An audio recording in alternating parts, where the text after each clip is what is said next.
Hello and welcome to Sideways. This week we're talking about why it's important to be adaptable, not just in recovery, but in life generally. To illustrate our own ability to adapt to random subjects, we find time for Barry White, an art exhibition for dogs, pairs Socrates and Einstein in an unlikely midfield three with Oprah Winfrey, and discuss our feelings about ironing. Adaptability. Good morning. Hello. How you doing? I'm all right. How are you? Yeah, I'm all right, thank you. You still sound a little bit hoarse, as if you could do Hollywood movie voiceovers. I know. Yeah, it is a bit deep, isn't it? Yeah, you're a bit like Barry White. I'm a silky smooth. You're right. Yes. Are you a love machine? But yeah, apart from that, I'm all right actually. Yeah. Oh, good. That's good. Yeah, news. still a bit froggy in the throaty, but I'm all right. Well, these things hang around, don't they? Well, yes. As we spoke last week, if it's going to hang around for 100 days, then I'm only part way in. Yeah.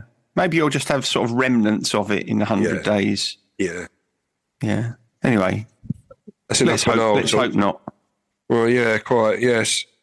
Should we do some serious recording now then? Well, why change the habit of a lifetime? Well, the idea for this week was something you added onto the lists recently, and when I asked you about it, you couldn't remember why you'd put it on there. That's not the first time that's happened, is it? No, it happens often. In this case, I did some research into the importance of adaptability, because you'd put adaptability on the list. So I looked at the importance of adaptability in recovery. So I've sort of saved you bacon a little bit, I reckon.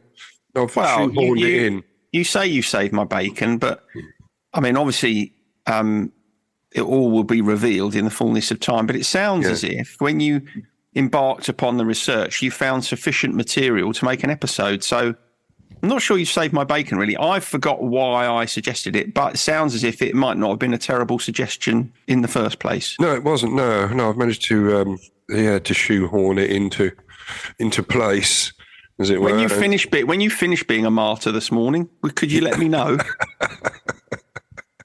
Is that a peg you're putting on your ear? It's it's what I fiddle around with. Oh, that's an old wooden clothes peg. Yeah. Yeah. Sean Malloy. Sure. So is that your comfort toy? I don't know.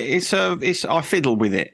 A peg is good because there's one end that you can kind of force your finger into and keep it held on your finger like so. Yeah. And then you can attach it to your finger or other parts of your body like your ear or whatever. Yeah. So there's all manner of ways in which you can entertain yourself with it when you need to, when you feel the need. Well, I remember as kids, and we used to love those wooden pegs. We used to hang them on my nan that lived with us, Skengan.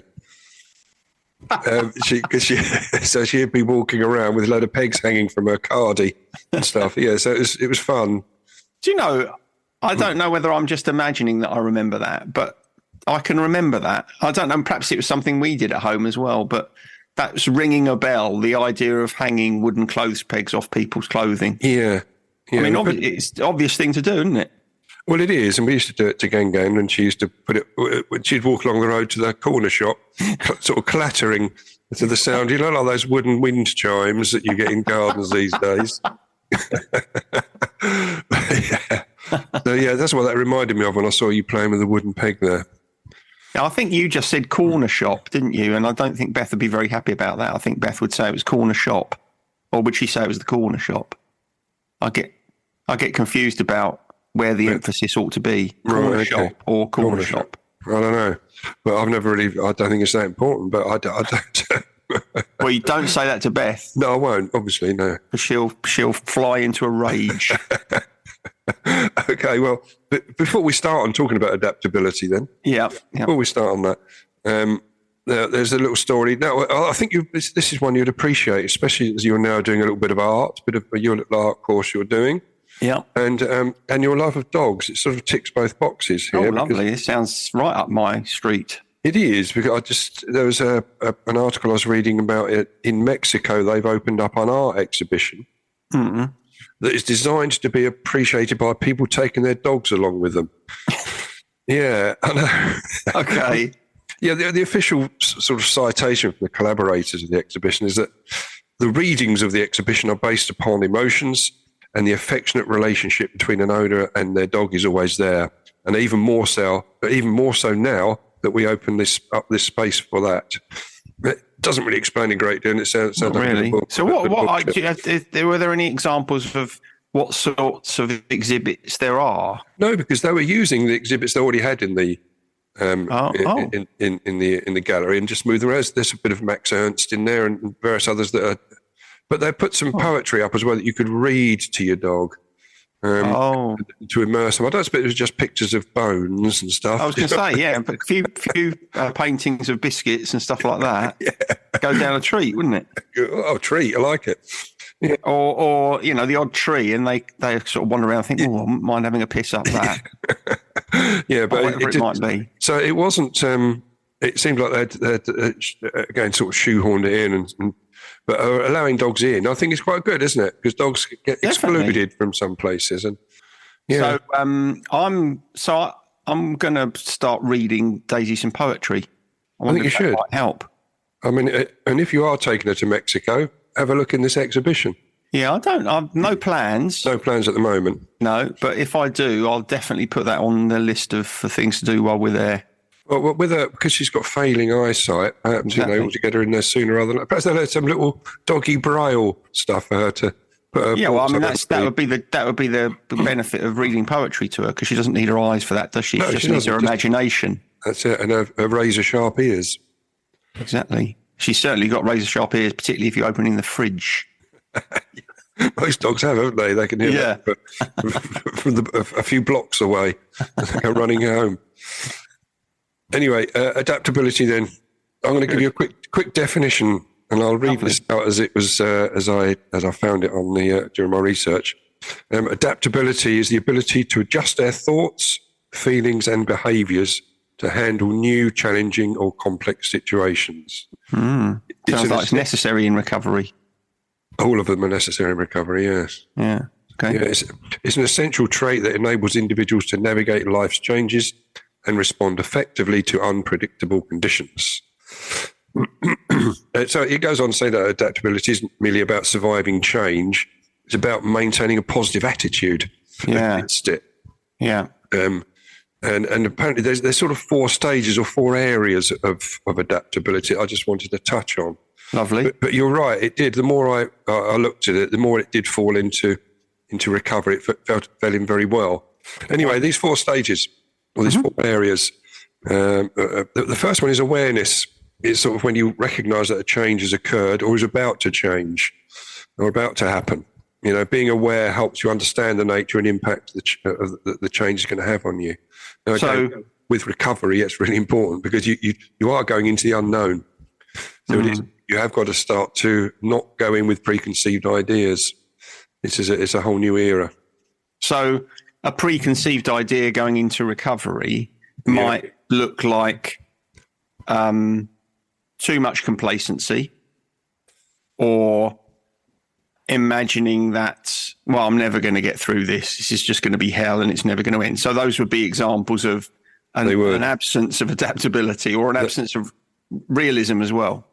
Yes. I think the first fear of going into recovery really is that life's going to be really boring. Right. Without drink and drugs in your life, it's going to be something you're not going to be able to cope with. So it is. But you're aware. If you're aware that things are going to change and you can adapt to embrace that, so much the better. But it is a tough one because you don't know what's ahead of you. I suppose in that at that point, it's an openness to change, isn't it?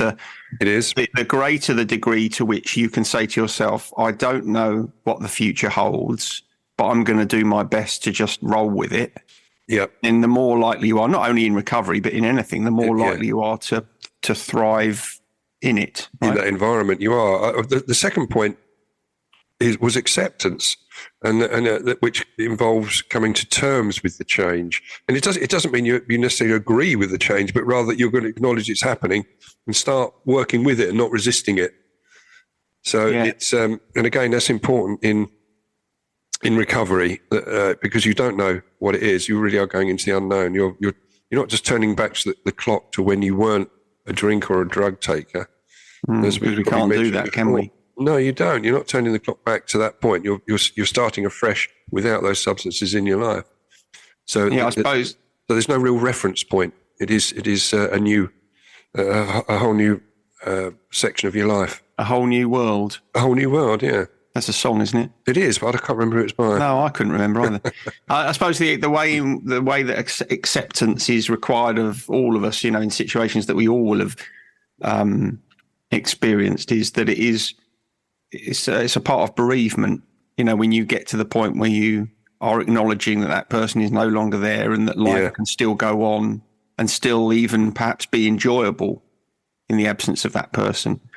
And so, in the same way, that can be an extremely difficult stage to reach. Yeah, it is. And I think, but the part of acceptance is not resisting it. Because I think I see so many people come into recovery and they're sort of resisting the change. How does that manifest in recovery? Anger, really. Right. And disappointment that they're there in the first place. All right. Okay. So angry at the situation, or angry that it's come to this, or angry with themselves, perhaps angry with everything. Angry with the world, angry with themselves. It's all there's a lot of anger goes on at that point. I remember it myself.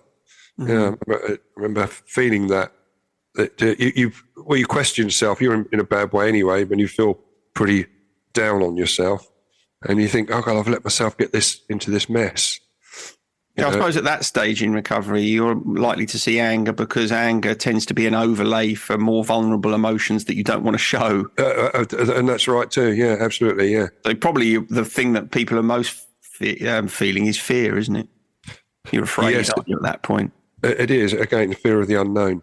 And I know we've done a whole episode, I think, on fear, but fear and phobias. But there is the resistance. You can see it in some people and not so much in others. And it is about getting to that point where you're embracing it and embracing the joys of recovery rather than fighting against it. So in a peer support setting, how do you support people through that stage of anger? Because as you say, it must be pretty common. What sort of interventions occur to try and soothe someone through that? Is it just a question of, listen, we all go through this? You just got to accept it, or you've got to wait it out, or whatever it is, or is there anything else kind of specifically that you can do? Not only to show that the people sitting in the room have gone through that, to relate to it and say that this is normal, this is part of the recovery process. You're going to go. So normalising feelings is actually really powerful, isn't it? It's a very effective way of helping people through difficult emotion. Yeah, it is. So they don't feel that they're alone in the world in what they're feeling. Which we all feel when we first go into recovery. I think no one else has got the problems that we have, or no one else ever felt like this. Yeah. It's quite soothing when you find that other people are going through or have been through exactly the same emotions. Yeah. So yes, I think it is the normalising, if that's the right word to use, normalising of that particular emotion. And so this is going to happen, but we're here shoulder to shoulder with you, and we'll get through it. Nice. The next stage was learning, or adapting to change often requires learning or adopting new skills. And I looked at learning as well as I was able to go into a new area that I'd never been to before when I went into recovery, and hadn't really ever thought about, but was learning about the disease itself and the condition itself. Well, you've often said that, haven't you, that in your experience, the people who seem to thrive quickest are those who are willing to become kind of students of their own condition. Yeah, exactly. And it's also true of people around recovering, people who are in recovery, isn't it? If you learn about what your loved one is going through, has gone through, you're more likely to find more compassion in yourself and empathy. You are. And again, sometimes there is a bit of resistance from family members, partners to to engage in that sort of learning. They don't think it's their duty. Well, why should I have to do this because it's your issue? But in which case they're lacking a bit of adaptability, aren't they? They are. So adaptability is a bit like we were talking about this in group, I think only yesterday, about alcoholism being a family disease. You get one person with it in the family, and it affects everyone. Yeah. And certainly the more people that are around you that are embracing it and understanding it, it makes it so much easier when you do it. Rather than, again, there's a lot of resistance from what can come from other family members about embracing the changes that are going to need to happen to have a successful outcome. Because if someone's in recovery and you do learn about it and you're able to support them more readily, you become part of their recovery, don't you? You do. Rather than a detractor from it.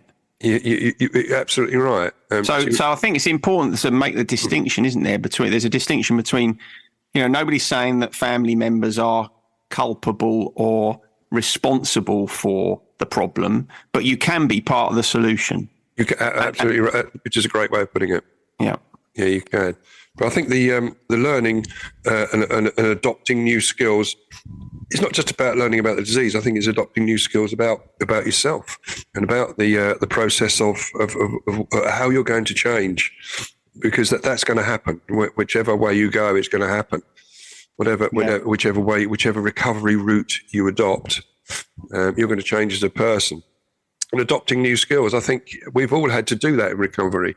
And whether it's a change of career, because the career that you were previously involved with was in some way detrimental to your mental health, perhaps, or running a pub, or running a pub, something like that. Yeah, which is not going to be a great help going forward with your recovery. So learning new skills, but also I think it gives a great platform to enable you to learn new skills. Yeah, it's like we spoke about in a previous episode. That the idea that identity is a fixed point is nonsense. You can be who you want to be. And, yeah, absolutely. And actually, perhaps one of the lovely things about being in recovery is that you have the opportunity to explore who you want to be. Yes. When we ask ourselves the question, well, who am I? There's almost an inference there that you've got to find out something that already exists, but actually it's not true. You can create whatever you want to create around yourself. You can, and it enables you to create the best possible version of yourself. That's for sure. Yeah. But that's an ongoing evolutionary process, isn't it? It doesn't happen overnight either. But I think also that's a life's work, isn't it? It is, and it never stops. You're absolutely right. But the learning also is about learning from others, being open to listening to what other people are saying, especially in the peer support group situation. Because that resistance, I think initially, and I remember it thinking, these people are just talking rubbish. I'm going to do this. I can do this on my own. I don't need all this input. And you suddenly realise that the input that are coming from people that have been walking the walk longer than you is that they're actually telling the truth. There's no agenda. They're not telling you something just for a laugh. Or you're not joining you into a cult or something. It is genuinely a help situation where they are giving you advice. And I suppose it's just when you've been in the madness for so long, you pretty much distrust, because you distrust yourself, you distrust the people around you as well. It takes a while to break that down. There must be at that point also a resistance to what other people are saying, because it's almost like you don't want other people to be right about this stuff. You're still hanging on to the vestiges of no, I can't. If it were as simple as you're kind of making it out, then I would have got this. I would have been able to do it on my own. I wouldn't have needed this sort of help. So I think probably there's sometimes there's some of that kind of residual shame, isn't there? I don't want to be wrong about this. Oh yeah. You're still putting up a bit of a fight, but you're still putting up a bit of a fight because you're still attached to your old lifestyle. And so the thing that people resist most is being told that, to be honest, you're really going to have to put this down. You're not going to be able to really have that drink one. You're not going to go back to that social drinking because, and again, it's a message I often hammer home that I've seen loads of people try that and it never works, and although it's quite a difficult thing to come, putting down a drink forever is a very big thing to take on board, which is why we chunk it down and do it sort of day at a time. I suppose people are dismissive of that. Because, as you say, that feels like it's enormous, too big to get your arms around. And secondly, that sort of frustration and anger that you feel when people are saying that, again, is hiding a more vulnerable emotion, isn't it? Which is, well, I feel afraid and I feel sad about that because I don't know, who am I without that? If you take that out of my life, I don't know what's left. That's the problem. I think that it's the enormity of that. And there's something that's been such a massive part of your life to suddenly not be there is tricky, which is why often people will lapse because they do try and think, oh, people are wrong what they're telling me in groups. I'm surely, I'm going to be able to, I haven't had a drink now for a month. Surely I'm all right now. Perhaps I wasn't an alcoholic after all. I'll touch the flame. And everyone always gets burnt. And it's that message that people resist most. Yeah, that must be pardon the pun, a sobering experience to think that you've cracked it. Yeah. And then to realise not only that you haven't, because that must be a shock in itself, also to have to accept then, what I've been hearing has been right. Yeah. So actually what we're saying is that in order to be adaptable, you really need to find humility. I think humility is, I'm glad you brought that up because I think that is the bedrock of recovery. Yeah. And it really is that to submit and say, this is an issue here. I'm going to need help on this to do that. And I'm going to be humble enough to accept it. Yeah. Yeah, I think that's absolutely right. So that's quite a big section, I think, of that, or quite an important section of those 4 stages I was talking about. So the last one was implementation. We put this learning into practice. Because it's at that stage you start to see the benefits of your efforts. So you can take on board the ideas. You can accept the tools that are going to be available to you to help with your recovery. But I see it so often. People they know all this and don't actually implement it. They stumble at this final point. They're great at passing that information on to other people as well, but then they stumble themselves. And that's because it's easier to tell other people, isn't it? Oh yeah, very much. I mean, it's easy. Yeah, to take that on board yourself is tough. Actually, really is. I was just thinking about the difference between the kind of, in a sense, you can split it into a preparation for change and then a change. The first part is about getting your mindset right, understanding what's necessary and all the rest of it. But I think, quite often people fail at that point of implementation because they've paid lip service to the first part. It's like, yeah, I'm listening. But actually, that's much in a funny sort of way. That first part is more important than the implementation. If you do the first part right, implementation becomes inevitable, doesn't it? Yes. It's like I've really absorbed this. I recognise what I need to do. I've been open-minded enough to accept that some of this might be uncomfortable and difficult. I've listened to people around me. I've shown the humility that means I can learn from other people. If you really do all of those things properly, implementation becomes a lot more straightforward. Whereas if you're saying yes, but internally thinking no to all those earlier stages, then you're not prepared to implement, are you? You're not, which leads on to the next point, really, which is the sort of, what are the techniques to develop adaptability? What areas can you change to help you implement these the challenges that are ahead of you, or the tools that are going to help you deal with the problems? And the first one that came up was embracing a growth mindset. And we've touched upon this. We've done whole things in the past about growth mindsets. And how important that is. It's important in so many areas of your life, but particularly in this area, I feel. I think it almost goes a stage further than that, which is, growth mindset. Of course, you want a growth mindset, but I think in a lot of these situations, you want a beginner's mindset. You want to go into a situation, trying to tell yourself, I know nothing about this. This is all new territory for me.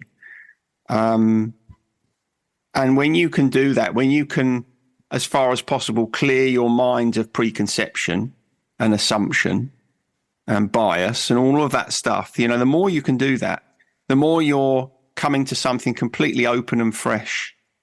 You're a blank canvas, if you like. And the closer you can get to that, I think the easier it becomes to create change in yourself. Yeah, I don't think we've discussed beginner's mindset before, but that's quite an interesting concept. Oh, you can put that one on the list then. I was just thinking that it might fit in neatly for next week's. There we are. Beginner's mindset. And the bonus of that will be we'll remember where it came from. We will, because we've got it written down. We've got it on tape now. Yeah. So yeah, a growth mindset. So that's important here. But yeah, beginner's mindset, I quite like that. And that's one way I think we should explore. And the second point that came up in the research was practicing self-reflection. Is that going to help you become more adaptable? It is really. Yeah, of course, because what I was saying before was, in those early stages before implementation, self-reflection is all about being honest with yourself. Where am I? What am I feeling? What am I finding difficult about this? Where are my challenges going to come from? The more honest you are about that, the better it is. The point you made there about how you see sometimes people they talk a good game. They're very good at telling other people what they need to do. And then they don't do it themselves. That is an absence of self-reflection. That's about, the easiest thing for me to do is to regurgitate stuff that I've heard, but I'm actually not really thinking about how this is going to impact me, how I'm going to implement it. It's the soft option. Is it like passing the ball on? Is it like passing it across the line in a rugby game? Yeah, that's it. Yeah, you don't want to be caught in possession, do you? No. You flick it on. Yeah. That's right. You want to hoof it as quick as possible. If we're going to use football analogies, I think that's quite a good one, actually. I use rugby there, but it's like you can use rugby as well. You're past the ball, but you don't have the confidence to do anything with it. Right. Okay. You pass it sideways. So you give it to someone else. You think, someone else better create the opportunity or do something useful with it because. Yeah. And that's the point about self-reflection. In self-reflection, you come face to face with your own insecurities and vulnerabilities. And that's the only point at which you have any chance of being able to deal with them. Yeah. And so I hadn't really, again, the self-reflection part, I'd written it down there. I hadn't really thought it through as far as, I think you've illustrated that very perfectly there. But the next point was embracing flexibility, which again is a bit of a woolly term, but I think it's just being open to the changes that are coming along, being flexible enough to not be rigid in your thought process and understand that the preconceived ideas you're taking in are just that. Yeah, they should be open to change. Yeah, I think we've covered that one. I think it's kind of everything that we've been talking about, which is, it is, as you say, don't preconceive this. It'll be what it is. And actually the thing here is about trusting yourself to deal with it. When a part of our ability to be flexible comes from our belief that we'll get through it. Yeah. This might be tough, but ultimately I'll be all right. I'll get through this. I think that's how we build that kind of flexibility muscle, really. Which comes on to there's a point further on down, and they're about suggested exercises to enhance your adaptability. And one of those was, and that was really talking about role playing or journaling and that sort of thing to help this adaptability. Oh, okay. When you said exercise, I thought you meant physical ones. I thought, we're going to be doing some weightlifting. Yeah, I don't want to do any star jumps just to help me adaptability. Not with my knees. Burpees, not with my knees. I just imagine you doing star jumps with your knees. That'd be quite amusing. What was the other one? So you said journaling. What was the other one? Oh, role playing. Role playing, yeah. It's practice putting yourself in different scenarios that require adaptability. Yeah. I can understand that. I mean, I suppose it's quite useful. Do you have to role play that? Just put yourself in situations where you have to be adaptable. Well, but it came back to what you're talking about, really. Exercising that particular muscle, adaptability muscle. That's where the link was there, really. Yeah. Yeah. If you know that it doesn't have to be in recovery. If you know there's something that you find difficult, and you want to develop that ability to deal with it, which is, of course, a definition of adaptability, then expose yourself to it, because that's often the best way of learning about something. Absolutely right. No, I think we've touched on that quite regularly over over the past few years. We've been doing this now in different areas. But and the next one we have as well, which is mindfulness and meditation. Always comes up, doesn't it? The old favourites. It must. If we don't practice mindfulness and meditation, then we're missing out on an awful lot. It seems to me it is helpful in so many areas.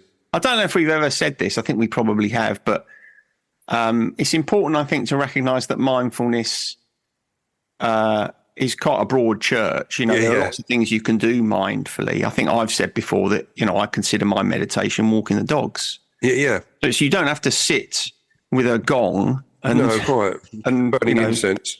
Exactly. So there are all sorts of ways of doing it, but really it's about being present, being in the moment. You know, not allowing your mind to stray off in all sorts of areas that are going to remove you from reflecting on your existence right here, right now. Absolutely right, and which is a great point. But and it again leads on quite nicely onto the, you know, what are the benefits of adapting to change? What are the benefits of taking on adaptability? And there's just one or 2 points here which I think are quite useful. Which the first point was reducing stress and anxiety. It's going to, isn't it?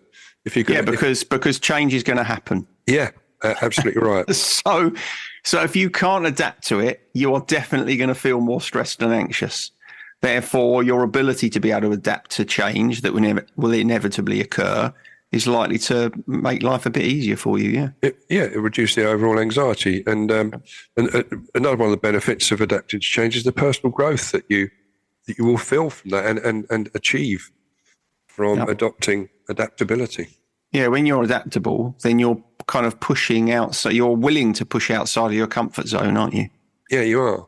And pushing outside of your comfort zone is the definition of personal growth.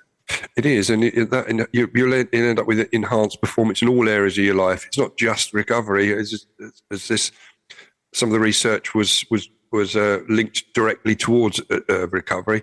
It works in so many other ways, as well, other areas of your life as well, doesn't it? Yeah, of course. Yeah, when you push beyond what you feel like you're capable of, you're going to learn something, aren't you? That if it's a skill, you might improve it a little bit, or you might find a different way around it, or you might think, I thought I'd be able to handle this, but actually it's harder than I thought. So they're all examples of personal growth. You know, they are, and it. We've looked at what adaptability is, the different stages of it, the techniques to develop it, and the benefits of it, which sort of wraps it all up, really. But I wanted to just finish with a few little quotes regarding adaptability. We haven't had quotes for a while. No, we haven't, and I found quite a few which were quite good, really. I think that it summed up. Some of them aren't attributed to anyone in particular, but the first one was "Change your thoughts and you change the world."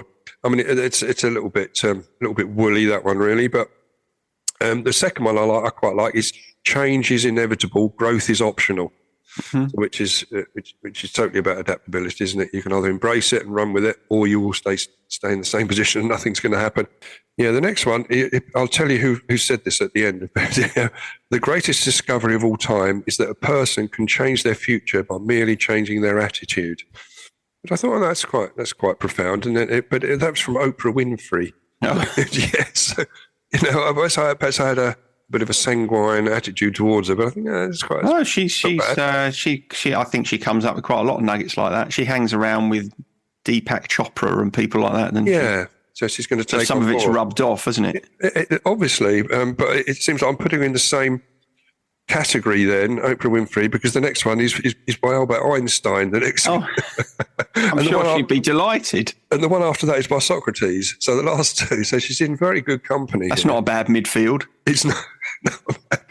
Some of those wouldn't be passing just sideways, would they? They'd be creating openings.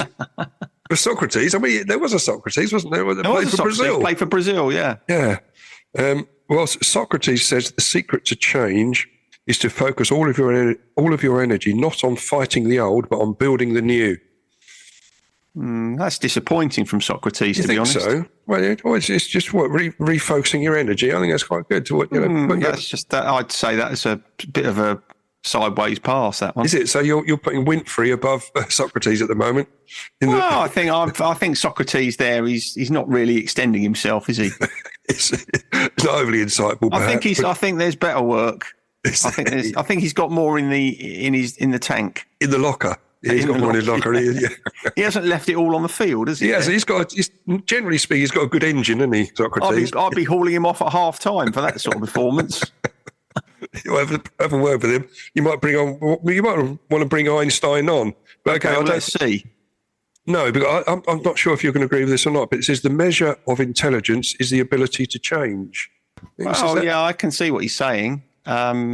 I don't know if I'd bring him on. I don't know if I'd bring him off the bench for that one. I'm not sure if he's a team player with that sort of attitude. I'm playing Winfrey. Yeah, Winfrey seems to be. She's adaptable. She's played the blinder there. You could put her in any position anywhere on the field. She'd come up trumps. So that's about it, really, mate. But I thought there's some nice little good. There. That was good. I enjoyed that. Yeah. But for considering it was a subject that I came up with and had no ideas about how to present, that's been very interesting. Useful, yeah, for us both. Okay, well, we can go on to the gratitude list then, if you like. Why don't we do that? I had to write mine down. Okay. I've forgotten what it was. Actually, I had two today. I thought of one, and then I realised that. Have you heard of the company Muji? How do you spell that? Muji. No. Anyway, I thought they closed down years ago, and I used to buy pens from them. I love a good pen, and I'm using a Muji pen today. How are you? And I thought, it's a shame they closed down. And then I did a search, and they're not closed down, and they still sell these pens. Do they? So that was a massive boon. So I'll be buying some more of these Muji pens. So you're grateful they're still in business? Grateful they're still in business. But actually, the thing I was most grateful for was having an ability to cook. Okay, yeah. Right, so I've chosen that this week because I can't remember what I was doing, but I realised how much joy I get from my ability to feel some level of confidence in the kitchen. Right, so, yeah. But this is multi-layered because not only do I get a lot of joy from it and have got a lot of joy over my lifetime, but about a week or so ago, I got a text from my son. He and his girlfriend were making homemade pizzas from scratch, all the bases and everything. Yeah. And then the same day, I got a message from my daughter with a picture of something she'd made. And I thought, that's really lovely because my love of cooking has passed on to my children. And so many people these days don't bother to cook or don't really know much about cooking. So it's lovely to see that particular aspect of my life passed down to my children. So genetically, which we touched on last week, you passed on your cooking skills. I passed on my getting chocolate stuck to cheek skills. Not quite in the same league. Well, you've passed genetically on your artistic skills, haven't you? Yeah, I'd like to think so. Yes. You think are there genetics in artistic ability? I really don't know. I'm going to go on to my gratitude list. Now, you're not got to not take this the wrong way of this one, okay? No, I won't do. You're going to. You're going to anyway. No, I won't. Of course, no, I won't. You've got to be adaptable to. I will be adaptable. Okay. Because on my gratitude this week, I've put your wife. Right? That sounds terrible, doesn't it? No, not really, because I know where you're going with it. Oh, exactly. Because she very kindly gave me the ticket to go with you to go to the theatre to watch Dear England, which was a play about football, which was just fantastic, wasn't it? Good. It was a good evening out, wasn't it? It was a good evening out. It was a good evening out. It's always nice to go up to London anyway, isn't it? To go to the theatre. But to go and watch a play about football, which was fantastic. I thought it was really good. It was really an interesting concept, not just about football, but some of the mental health issues surrounding those players. I thought was brilliantly done. So I was grateful she gave me the opportunity. Well, I'm sure she'll be very pleased for your gratitude. Yeah. Good. So yes, so it did explaining rather than just leave it just at your wife, because that would have all sorts of connotations. But we go on to the feature 100 skills that every person should master. Yeah, go on. That list you sent me, and I've picked off this week ironing your clothes. Now, go on. I'm going to let you go first on this then. Well, I don't iron a great deal. I must admit, I hang my washing up, and it comes out pretty good. But some things, perhaps if you're having to put on a proper shirt to go with the suit. Something it's going to need pressing, but mainly I avoid it. I don't do a great deal of ironing. Have no necessity to. But I think doing it, I remember back in the day when my children were first born, I was having to do some ironing at home at that stage, and I'd never done it. And so it was a process I had to learn on my own, really. Were you adaptable enough to learn it? I adapted to the skills required. But again, it's nice if someone shows you how to do some of these things. Perhaps I should have paid more attention to, again, going back to Gangan, my nanny. Gangan used to do the ironing, didn't she? Did all the ironing at home, and she loved it. Yeah. Well, she said she did anyway. Okay, so I haven't got much to add because I'm pretty much like you. I'm fortunate now that I don't have to iron stuff. No. And if it needs ironing, I'm probably not going to wear it. Yeah, quite. I did have to iron stuff when I used to work in the corporate world, as I'm sure you did. That's it. But what I would say is when I did have to iron, I quite liked ironing. I found it quite calming, quite therapeutic. So I'd get my pile of ironing, I'd put something good on the radio, and I'd crack on with the ironing. I actually found it quite satisfying having ironed something. It looks quite nice, but have you ever tried to iron a duvet cover? Oh, I would never iron anything like that. I mean, when it's just these people who unbelievable, but iron people do. underwear, hankies and stuff, what's the matter with you? So, yeah, I don't understand. You've only got one life. Don't spend it ironing bloody duvets. That's an outrage. Well, certainly underwear, which no one ever sees anyway, it gets creased as soon as you put it on anyway. People iron underwear and socks, don't socks, they? Yeah, unbelievable, isn't it? I just want to say now, if there's anyone listening that irons their underwear and socks, stop it. Stop it. There's other things you could be doing with your time that would be much more enjoyable. Yeah. Unless, of course, you enjoy ironing underwear. Well, that's it. Perhaps we need to adapt to find the joy of ironing. Actually, yeah. I'm not showing much adaptability there. You're not. No, you might enjoy ironing a sock. Yeah. Apologies to all those people I denigrated. Just insulted badly. That's right. Sorry. I think we better move on quickly then to the little music quiz we like to do. Yep. On this day in music, but in which year? Do you remember which year? Number one in the UK, West End Girls by the Pet Shop Boys was in January of this particular year.